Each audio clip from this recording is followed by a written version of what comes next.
الحمدللہ رب العالمین، تمام تعریفیں اللہ تبارک و تعالیٰ کے لیے، اور ہزار درود و سلام اللہ کے حبیب محمد مصطفیٰ صلی اللہ تعالیٰ علیہ وآلہ وسلم پر۔ آج ماہ محرم کی دوسری محفل ہے۔ آج ہم اس محفل میں کربلا کا پہلا شہید کوفہ، شہید کربلا، سیدنا امام مسلم بن عقیل رضی اللہ تعالیٰ عنہ کی شہادت پڑھیں گے۔ سیدنا امام مسلم بن عقیل کی پہچان، یہ حضرت علی کرم اللہ وجہ الکریم کے بھتیجے ہیں۔ سیدنا ابو طالب کے پوتے ہیں، جس طرح سیدنا امام حسین بھی جناب ابو طالب کے پوتے ہیں، اسی طرح سیدنا امام مسلم بن عقیل بھی حضرت جناب ابو طالب کے پوتے ہیں، یعنی امام حسین علیہ السلام کے چچا جاد بھائی ہیں، جنہیں قاصد بنا کر، سفیر بنا کر بھیجا گیا تھا۔ جب یہ کوفہ پہنچے تو کوفہ والوں نے ان کا بہت ہی خوش دلی کے ساتھ زوردار استقبال کیا تھا، سواگت کیا تھا۔ لوگ ان کا ہاتھ چوم رہے تھے، ان کے دامن کو چوم رہے تھے، اور انہیں اپنے گھر لے جانا ایک بہت بڑی سعادت سمجھ رہے تھے۔ ہر کوئی آپ کو اپنے گھر دعوت دینا چاہتا تھا، اور 40,000 لوگوں نے امام حسین کے حق میں بیعت کر دی تھی۔ لیکن آج منظر کچھ اور تھا۔ جیسے ہی ابن زیاد نے قلعے کی دیوار پر کھڑے ہو کر کوفہ والوں کو ڈرایا، دھمکایا کہ اے کوفہ والوں، تم نے امام حسین کے لیے بیعت کر کے اپنی بربادی کو دعوت دی ہے۔ شام سے بہت بڑا لشکر آنے والا ہے، اور اس لشکر کی تلواریں کل تمہاری گردنوں پر لہرائیں گی، تمہاری بیویوں کو بیوہ کر دیں گی، تمہارے بچوں کو یتیم کر دیا جائے گا، تمہارے گھروں کو آگ لگا دی جائے گی۔ اگر آپ نے آپ کو اس بربادی سے بچانا چاہتے ہو تو تمہیں چاہیے کہ تم امام مسلم بن عقیل کا ساتھ چھوڑ دو، ان کی بیعت کو توڑ دو۔ تو لوگوں نے دھڑا دھڑ بیعت توڑنا شروع کر دی۔ کل تک جو لوگ آپ سے ملنا اور آپ کو گھر لے جانا چاہتے تھے، آج لوگ آپ سے دور بھاگتے نظر آ رہے ہیں۔ آپ جہاں جاتے ہیں آپ کے لیے دروازہ بند کر دیا جاتا ہے۔ امام مسلم بن عقیل اس کوفہ کی شہر میں بے یار و مددگار و بے گھر ہو گئے۔ کوفہ والوں کی اس بد عہدی کی وجہ سے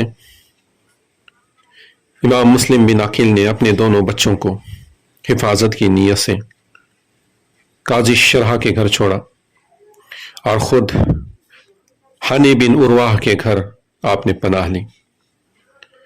ابن زیاد نے اعلان کر دیا تھا کہ امام مسلم بن عقیل کی خبر دینے والے کو انعام و اکرام دیا جائے گا، اور سپاہیوں کو آپ کی تلاش میں دوڑا دیا تھا۔ اسے پتہ چل گیا کہ امام مسلم بن عقیل ہنی بن عروہ کے گھر پناہ گزیر ہیں۔ سپاہی پہنچ گئے، گھر کا گھیراؤ ڈالا گیا۔ ہنی بن عروہ سے مطالبہ کیا گیا کہ آپ امام مسلم بن عقیل کو ہمارے حوالے کریں۔ انہوں نے اس بات کا انکار کر دیا، کہا کہ نہیں، امام حسین علیہ السلام کی طرف سے وہ سفیر بن کر آئے ہیں، ہمارے مہمان ہیں، اور میں مہمان کو تمہارے حوالے ہرگز نہیں کروں گا۔ ظالموں نے انہیں شہید کر دیا۔ امام مسلم بن عقیل گھر سے باہر نکلے، اور سامنے جو فوج کھڑی تھی، اس فوج پر اکیلے ہی شیر کی طرح حملہ آور ہوئے۔ امام مسلم بن عقیل اکیلے ہیں، لیکن خاندان بنو ہاشم کے شیر ہیں۔ حضرت علی رضی اللہ تعالیٰ عنہ کی شجاعت کے وارث ہیں، جناب ابو طالب کی شجاعت کے وارث ہیں۔ اس طرح دلیرانہ حملہ کر دیا کہ فوجی بھیڑ اور بکری کی طرح بھاگتے نظر آنے لگے۔ سیدنا امام مسلم بن عقیل کی اس بہادرانہ جنگ اور سپاہیوں پر آپ نے جو حملہ کیا اور سپاہی فوج جو بھاگنے لگی تو دوسرے کوفیوں کو دھارس بڑھا اور ان کی غیرت جاگ گئی اور کوفی پھر امام مسلم بن عقیل کے پیچھے جمع ہونے لگے. ایک ایک کر کے دیکھا دیکھی 10,000 سے زائد لوگ امام مسلم بن عقیل کے ساتھ جمع ہو گئے. امام مسلم بن عقیل نے ان لوگوں کو لے کر، یہ لوگ پلٹ آئے ہیں،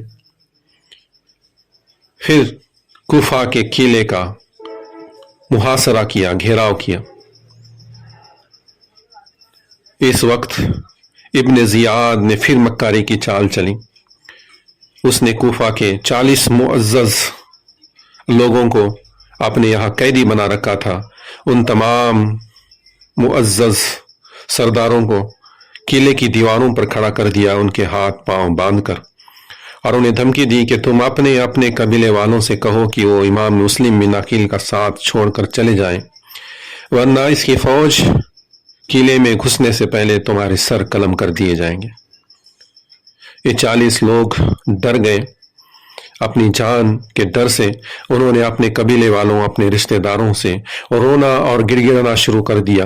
قلعے کی دیوار پر کھڑے ہو کر اپنے قبیلے والوں کو، اپنے رشتہ داروں کو بلا کر کہنے لگے کہ تم نے اگر امام مسلم کا ساتھ نہ چھوڑا تو یہ ہمیں قتل کر دیں گے، ہمیں جان سے مار دیں گے، لہٰذا تم ان کا ساتھ چھوڑو اور چلے جاؤ، اور بہت بڑی فوج آنے والی ہے، تم ان کے ساتھ رہ کر اپنے آپ کو بچا نہ سکو گے. تو کوفہ والے پھر ڈر گئے اور پھر امام مسلم بن عقیل کا ساتھ چھوڑنے لگے. دوپہر کے وقت امام مسلم بن عقیل 10,000 سے زائد لوگوں کی فوج لے کر انہوں نے قلعے کا محاصرہ کیا تھا. لیکن اس بات کو سننے کے بعد بے وفا کوفی پھر واپس آپ کا ساتھ چھوڑ کر جانے لگے، اور دیکھتے دیکھتے تعداد کم ہوتی گئی. اور نماز مغرب کا جب وقت آیا تو صرف 30 لوگ امام مسلم بن عقیل کے ساتھ رہ گئے تھے. آپ نے نماز مغرب پڑھانا شروع کر دی، اور جیسے ہی آپ نے نماز مغرب کا سلام پھیرا تو آپ نے دیکھا کہ پیچھے جو 30 لوگ تھے وہ بھی غائب ہیں، ایک بھی آپ کے ساتھ نہ تھا. جب شہر پہنچے تو لوگ اپنے دروازے بند کر رہے ہیں، کوئی بھی آپ کو پناہ دینے کو تیار نہیں، بھوکے ہیں، پیاسے ہیں. ایک مکان کا دروازہ کھلا نظر آیا، وہاں پر پہنچے تو وہاں ایک بوڑھی خاتون تھی جس کا نام توا تھا. اسے آپ نے پانی مانگا، اس نے آپ کو پانی دیا. اس کے دریافت کرنے پر آپ نے اسے بتایا کہ میں امام مسلم بن عقیل ہوں، امام حسین کی طرف سے قاصد بن کر، سفیر بن کر آیا تھا، اور لوگوں نے میرا ساتھ چھوڑ دیا ہے. تو اس بوڑھی عورت نے آپ کو اپنے گھر میں پناہ دی. لیکن اس توا نامی بوڑھی عورت کا بیٹا جس کا نام بلال تھا، دولت کا لالچی، اس نے انعام و اکرام کے لالچ میں ابن زیاد کو خبر دے دی، امام مسلم بن عقیل ہمارے گھر میں پناہ لیے ہوئے ہیں. ابن زیاد نے فوج بھیجی، فوجیوں نے آ کر اس توا نامی بوڑھی عورت کے گھر کو گھیر لیا، اور کچھ سپاہی دروازے کے پیچھے چھپ گئے. اور جیسے ہی امام مسلم بن عقیل دروازے سے باہر آئے، ان سپاہیوں نے پیچھے سے آپ پر حملہ کر دیا، اور آپ کے سر پر ایسا شدید وار لگا کہ آپ گش کھا کر زمین پر گر گئے. تو ظالموں نے آپ کو قیدی بنا کر ابن زیاد کے دربار میں پیش کر دیا. ابن زیاد امام مسلم بن عقیل سے پوچھتا ہے، کیا تم لوگوں میں فتنہ ڈالنے، تفریقہ ڈالنے کے لیے آئے ہو؟ تو امام مسلم بن عقیل کہتے ہیں کہ نہیں، ہم عدل و انصاف قائم کرنے آئے ہیں، لوگوں کو کتاب و سنت کی دعوت دینے کے لیے آئے ہیں. بدبخت ابن زیاد کہتا ہے کہ تم کہاں اور کتاب و سنت کہاں؟ اس کے اس قول پر امام مسلم بن عقیل کا خون کھول گیا. کہنے لگے، تم مجھ سے کہتا ہے کہ ہم کہاں اور کتاب و سنت کہاں؟ اور کتاب و سنت ہمارے گھر میں نازل ہوئی ہے، کتاب و سنت ہمارے گھر ہی سے لوگوں کو ملی ہے، اور تم مجھ سے پوچھتا ہے کہ کتاب و سنت سے ہمارا کیا واسطہ؟ اس پر ابن زیاد کہنے لگا کہ تو میرا قیدی ہے، اور میں تجھے ایسی دردناک موت دوں گا کہ آج تک کسی کو ایسی دردناک موت نہ دی گئی. امام مسلم بن عقیل کہتے ہیں کہ اے ابن زیاد،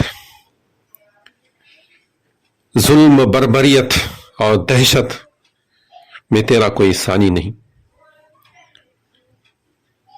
ابن زیاد حکم دیتا ہے کہ اسے قلعے کی دیوار پر کھڑا کر دو، اس کا سر قلم کر دو اور اسے قلعے کی دیوار سے زمین پر نیچے گرا دو۔ امام مسلم بن عقیل کہتے ہیں کہ مجھے تجھ سے اس سے زیادہ کی امید نہ تھی، لیکن مجھے کچھ وصیت کرنی ہے، وصیت کی اجازت چاہیے۔ وہ کہنے لگا کس سے وصیت کرو گے؟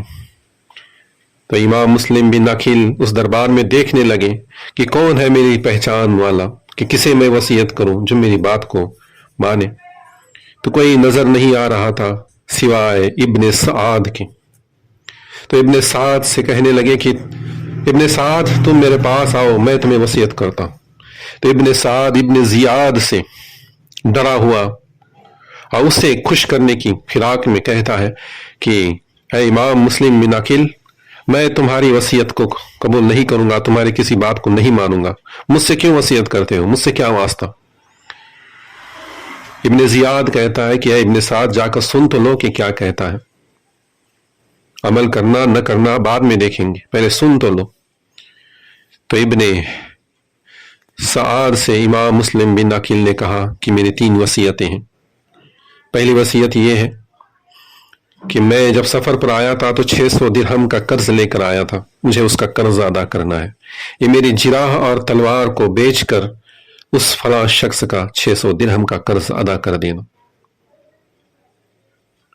اور دوسرا، میں نے امام حسین علیہ السلام کو خط لکھا ہے اور انہیں یہاں آنے کی دعوت دی ہے، تم انہیں واپس خط لکھو اور اطلاع دو کہ مجھے شہید کر دیا گیا ہے اور اب تم ادھر کوفہ مت آنا۔ اور تیسری وصیت یہ ہے کہ مجھے قتل کرنے کے بعد میری لاش کو ابن زیاد سے لے کر دفن کر دینا۔ لیکن بدبخت ابن سعد اور بدبخت ابن زیاد نے آپ کی تینوں وصیتوں کو نہ مانا اور امام مسلم بن عقیل کو قلعے کی دیوار پر کھڑا کر کے آپ کا سر قلم کر دیا گیا اور آپ کے جسم کو قلعے کی دیوار سے نیچے گرا دیا گیا۔ اِنَّ لِلَّهِ وَإِنَّ إِلَيْهِ رَاجِعُونَ۔ یہ معرکہ کربلا کا پہلا شہید ہے، شہید کوفہ۔ انہی کے خون سے داستان کربلا رنگنی شروع ہو گئی۔